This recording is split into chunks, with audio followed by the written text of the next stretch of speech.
Ayo melang kena. TPM melang kena ka TPM dia. Anaknya kayak kena. Bahkan ada skandal pas.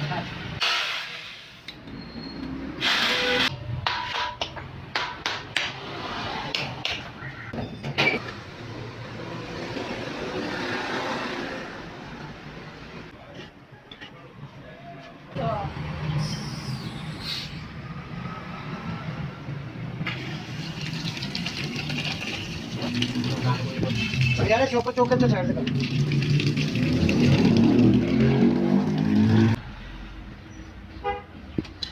जो भी लगना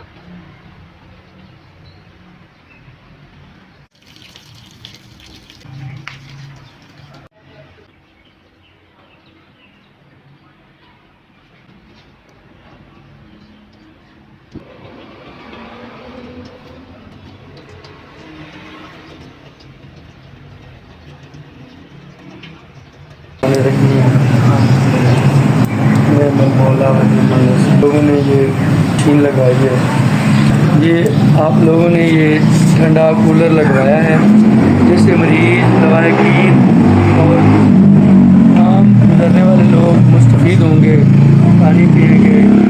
इसका बड़ा अजर है और ये दायमी अजर है। अल्लाह ताला आपको तौफीक दे।